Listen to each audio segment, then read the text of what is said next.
अस्सलाम वालेकुम क्लास आज हम पैनिक डिसऑर्डर को पढ़ेंगे। पैनिक अटैक का नाम बार बार आपने पिछले डिसऑर्डर्स में सुना था और मैंने आपको बताया था। तो अब हम देखते हैं कि पैनिक अटैक होता क्या है और पैनिक डिसऑर्डर क्या होता है।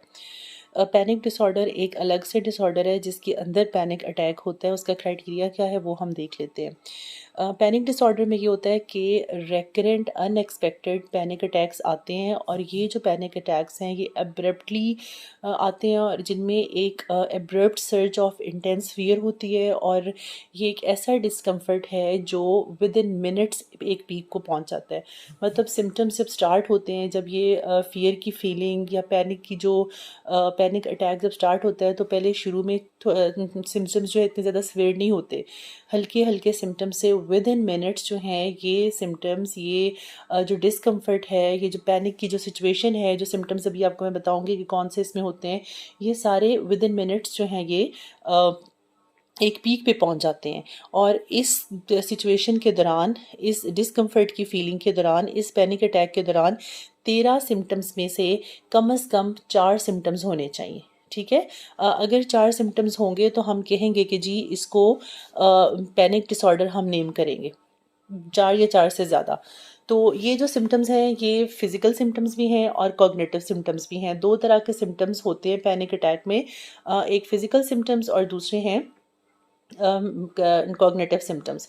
फिजिकल सिम्टम्स में वो वाले सिम्टम्स आएंगे जो जिसमें फिजिकल रिएक्शंस होंगे और कॉग्निटिव सिम्टम्स वो वाले हैं जिसमें थॉट्स और फीलिंग्स होंगी। तो उन सिम्टम्स को हम कॉग्निटिव सिम्टम्स कहेंगे। टोटल 13 सिम्टम्स हैं और पैनिक डिसऑर्डर लेबल करने के लिए ज़रूरी है कि इन सिम्टम्स में से कम 4 या 4 से ज़्यादा सिम्टम्स आते हों इंडिविजुअल को। अच्छा जी, अब थोड़ी सी हम इसको इन डिटेल देख लेते हैं। अच्छा बच्चों, तो पैनिक डिसऑर्डर जो है इसमें रेकरेंट इसको इसलिए कहा गया है क्योंकि ये बार बार होता है।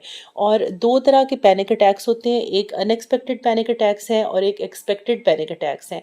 अब अनएक्सपेक्टेड पैनिक अटैक्स वो वाले पैनिक अटैक्स होते हैं जो बगैर किसी ट्रिगर के, बगैर किसी क्यू के, बगैर कोई पैनिक क्रिएट करने वाली सिचुएशन के, out of blue, out of nowhere individual जब रिलैक्सिंग स्टेट में हो या सो के एकदम से उठा हो तो उस वक्त उसको पैनिक अटैक आ जाए तो इसको हम अनएक्सपेक्टेड पैनिक अटैक कहते हैं। स्लीपिंग पोजीशन से या स्लीपिंग कंडीशन से जब जागते ही फौरी तौर पे पैनिक अटैक आ जाए तो उसको नॉकटर्नल पैनिक अटैक कहा जाता है। और एक्सपेक्टेड पैनिक अटैक वो वाला होता है कि जब ऑब्वियस ट्रिगर या ऑब्वियस सिचुएशन या ऑब्वियस क्यू मौजूद है जिसकी वजह से पैनिक क्रिएट हो सकता है, या जो सिचुएशन या जो ट्रिगर है या जो स्टिमुलस है उसकी प्रेजेंस में पैनिक अटैक आए तो वो एक्सपेक्टेड पैनिक अटैक होता है। तो होपफुली अब आपको एक्सपेक्टेड और अनएक्सपेक्टेड पैनिक अटैक का मतलब समझ आ गया होगा। मतलब अनएक्सपेक्टेड पैनिक अटैक वो वाला है जिसमें कोई ट्रिगर, कोई स्टिमुलस ऑब्वियसली हमें जो है वो अपेरेंटली नज़र नहीं आ रहा होता, वो वहाँ पे मौजूद नहीं होता। उस ट्रिगर की, उस स्टिमुलस या उस जो है वो जो सिचुएशन है या जो पैनिक क्रिएटिंग या पैनिक इवोकिंग जो कोई ऑब्जेक्ट होता है उसके बगैर ही पैनिक अटैक आ जाए, रिलैक्सिंग स्टेट में आ जाए तो उसको अनएक्सपेक्टेड पैनिक अटैक कहा जाता है। अब ये है कि कौन सा panic attack, whether the panic attack is expected और अनएक्सपेक्टेड, ये भी क्लिनिशियन डिसाइड करेगा। ये क्लिनिशियन का जजमेंट होगा कि जो पैनिक अटैक है वो एक्सपेक्टेड है या अनएक्सपेक्टेड है। और वो किस तरह से इस चीज़ को जज करता है, थ्रू वेरी केयरफुल क्वेश्चनिंग। वो उसको इंडिविजुअल को या उसको पेशेंट को क्वेश्चन करता है कि कौन से इवेंट्स थे जिनके बाद तुम्हें ये अटैक आया था, अटैक आने से पहले क्या क्या हुआ था, मतलब व्हाट आर द इवेंट्स और the situation which led to that attack, और उसके कॉन्सिक्वेंसेस क्या थे, या फिर ये कि अटैक आने के बाद में क्या क्या हुआ था, अटैक आने से पहले क्या हुआ था, उसके बाद क्या हुआ था, उसके कॉन्सिक्वेंसेस क्या थे।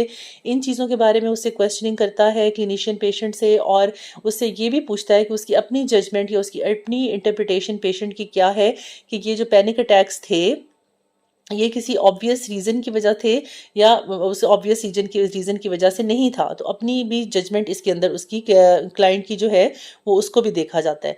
अब जो फ्रीक्वेंसी है पैनिक अटैक्स की ये वेरी करती है from individual to individual and again from attack to attack.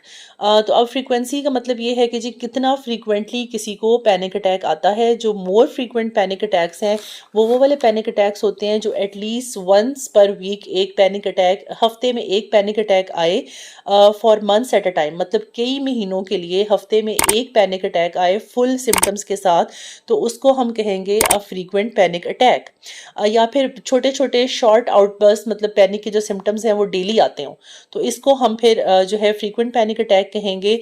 Less frequent panic attacks कौन से होते हैं? लेस फ्रीक्वेंट्स वो होते हैं जो 2 पर मंथ हो, मतलब एक महीने में सिर्फ 2 पैनिक अटैक्स आए और कई महीनों और सालों के लिए इसी तरह से चलता रहे, तो ऐसे वाले पैनिक अटैक्स को हम लेस फ्रीक्वेंट पैनिक अटैक्स कहते हैं। इनके दरमियान जो गैप होता है ना मोर फ्रीक्वेंट और लेस फ्रीक्वेंट पैनिक अटैक्स के दरमियान, ये कई हफ्तों का और कई महीनों का भी हो सकता है। मतलब लेस फ्रीक्वेंट और मोर फ्रीक्वेंट जो पैनिक अटैक्स हैं, they are separated by weeks और मंथ्स, मतलब दरमियान में कई ऐसे हफ्ते और कई ऐसे महीने आ जाते हैं जिनके अंदर कोई भी पैनिक अटैक नहीं आता, फ्रीक्वेंट और लेस फ्रीक्वेंट वालों के।